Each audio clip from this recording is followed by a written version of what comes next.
Assalamualaikum warahmatullahi wabarakatuh. Nama saya Fatma Aulia, NIM T 2019-1082. Di video kali ini menjelaskan tentang metode tamyiz dan prakteknya. Sebelum berjalan ke belakang untuk penjelasan lebih dalam lagi apa itu metode tamyiz, bagaimana itu prakteknya. Di sini saya memiliki beberapa sub.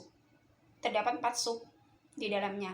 Yang pertama ini pengenalan dari metode tamyiz. Ini pengertian dari metode tamyiz itu sendiri. Dan yang kedua, sejarah dari metode tamyiz. Dan yang ketiga, pengajaran metode tamyiz terhadap nahwu dan shorof. Dan yang terakhir, metodenya, yakni formulasi teori nahwu dan shorof terhadap metode kuantum. Dalam tanda petik, yakni metode yang menyenangkan. Kita mengambil metode yang menyenangkan, yang nyaman. Dalam hal ini, bahasa Arab ini adalah bahasa yang penting bagi kehidupan sehari-hari. Kenapa bisa disebut penting?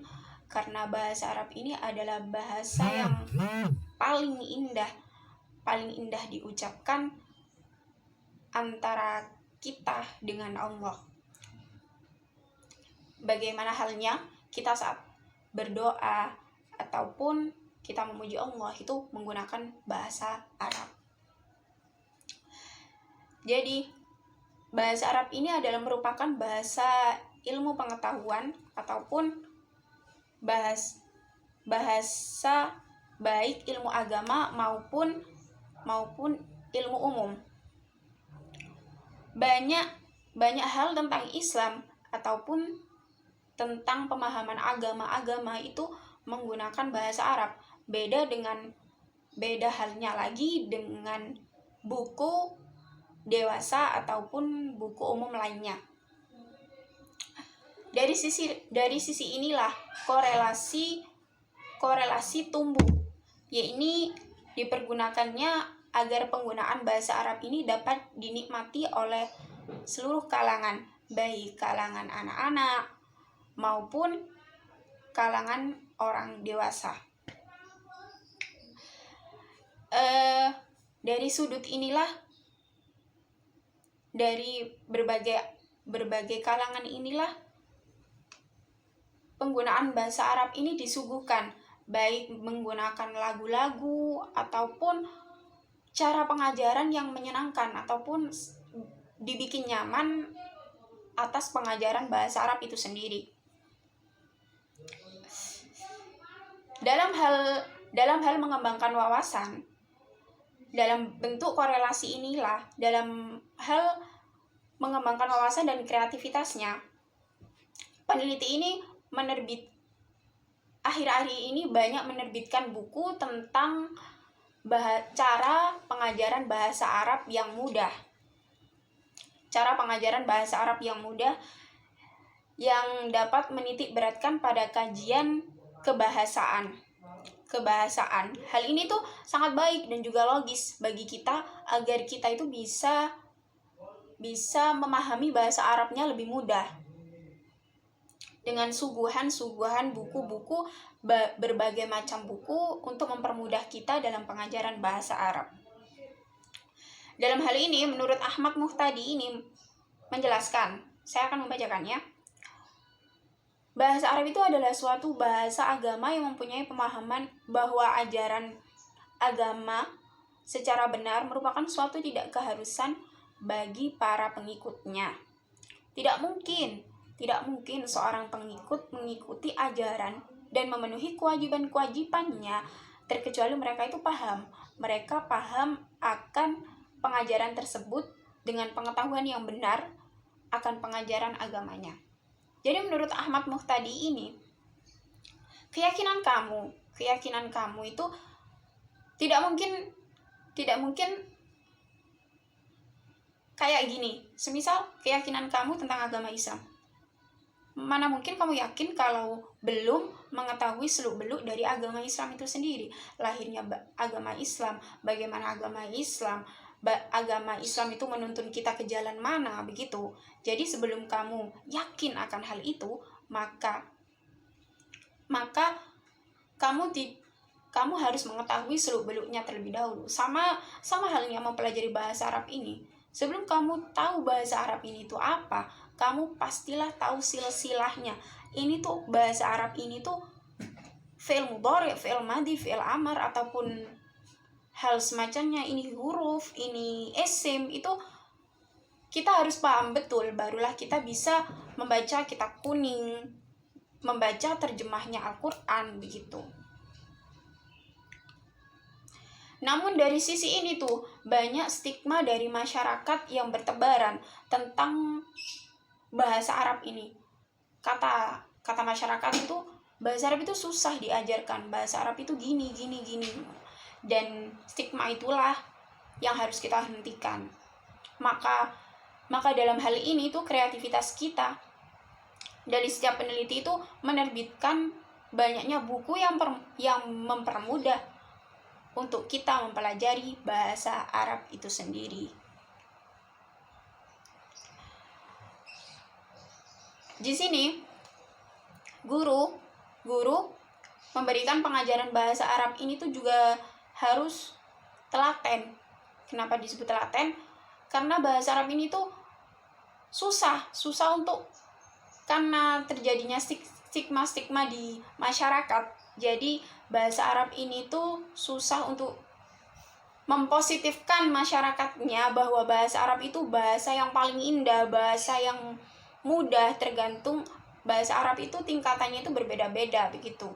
Jadi guru saat mengajarkan itu harus pintar-pintar mengolah metode agar siswanya itu nyaman.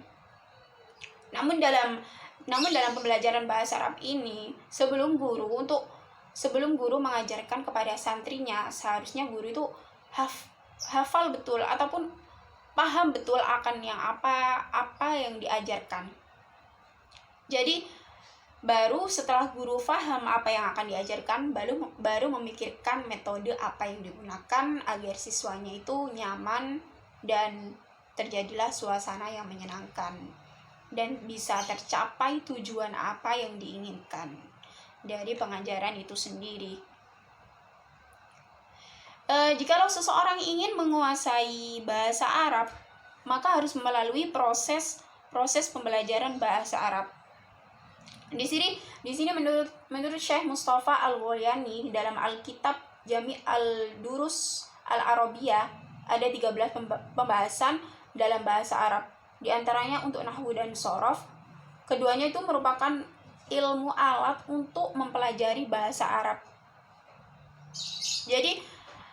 Jadi metode tamyiz ini tuh tercangkup pautkan dengan nahwu dan shorof, yang dimana hal ini tuh untuk mempermudah kita dalam mempelajari bahasa Arab.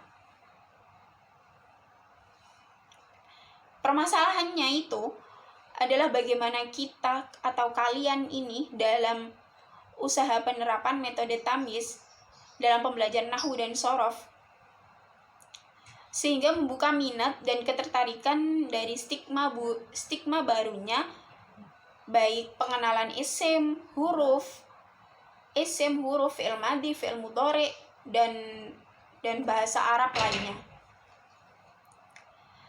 Sekilas tentang sejarah metode tamyiz dan penulisannya. Ini tuh menurut Abasa. Di sini buku tamyiz ini pertama kali disusun atas permintaan Dr. HMS Kaban sepulang beliau ziarah ke Mukabaroh, sepulang beliau dari Mukbaroh Imam Syafi'i di Mesir kepada penulis Abasa. Jadi gini, Abasa ini penulisnya. Abasa ini menuliskan atas permintaan Dr. HMS Kaban. Dia itu sepulangnya ziarah dari Mukbaroh Imam Syafi'i. Beliau itu berpikir, bagaimana kalau kita itu membuat sebuah metode ataupun menerbitkan sebuah buku untuk mempermudah suatu kalangan dalam mempelajari bahasa Arab.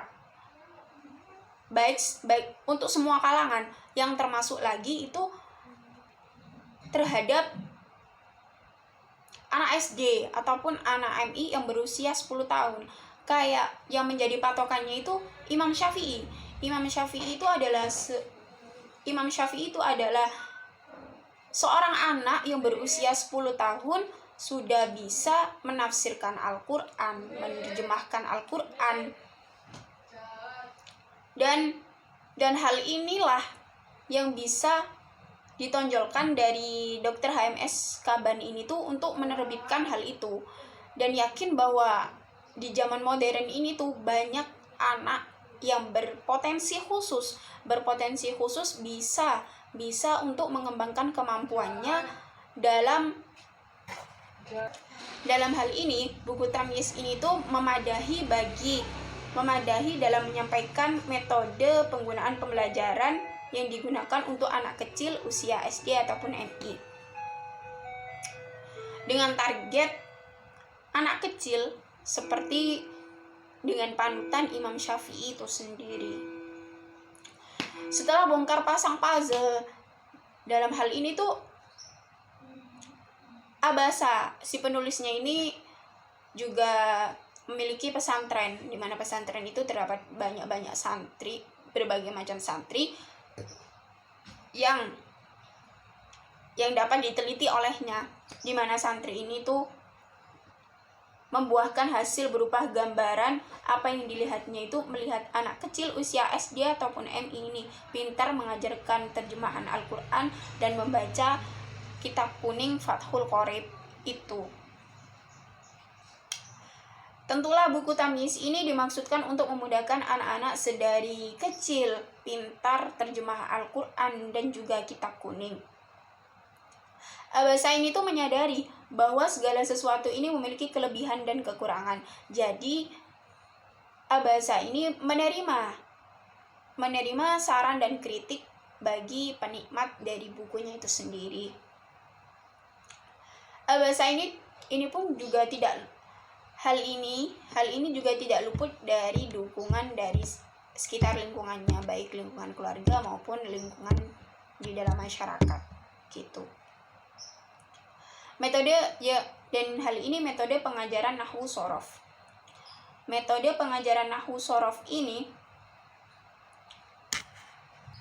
yang pertama, guru hendaklah memberikan contoh-contoh terlebih dahulu materi yang akan dipaparkan sebagai suatu usaha dalam kreativitas pembelajaran agar tidak membosankan dan dapat memudahkan pemahaman bagi peserta didik.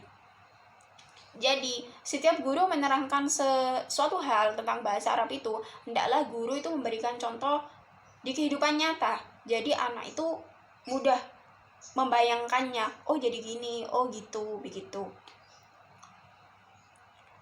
Jikalau sudah menemukan contohnya yang akan dipaparkan, hendaknya ditulis di papan sebagai antisipasi barulah kita paparkan pemahaman ataupun maksud dari pengertian tersebut. Jadi setelah guru itu memberikan contoh di kehidupan sehari-harinya anak-anak ataupun kehidupan sehari-harinya, itu ditulis di papan agar itu tertanam dalam otak penglihatan kita, selain mendengar, melihat, berbicara, menulis. Pada saat guru menjelaskan ataupun memberikan penjelasan maksud dari pengertian materi nahwu dan shorof, perhatian siswa itu terpusat kepada materi. Jadi setelah guru menjelaskan, kemudian guru menceritakan, itu pendengaran kita yang berfungsi. Terus kemudian guru itu menuliskan di papan tulis, mata penglihatan kita itu yang berfungsi. Terus kemudian berbicara kita untuk menanggapi apa yang dijelaskan oleh guru, barulah kita tulis. Hal itu bisa terekam di memori kita itu lebih baik. Dan yang terakhir, yakni metode tamyiz, sebuah formulasi teori nahwu dan shorof dan praktek kuantumnya. Di sini terdapat visi dan misi tamyiz. Visi dan misi tamyiz ini adalah sebuah membantu generasi muslim sedari kecil memiliki ciri khusus yakni pintar dalam hal terjemah Al-Quran dan kitab kuning digital, bisa menuliskan, bisa mengajarkan seperti Imam Syafi'i. Jadi visi misi tamyiz ini tuh patokannya itu Imam Syafi'i, di mana Imam Syafi'i 10 tahun itu bisa menerjemahkan Al-Quran dan juga membaca kitab kuning.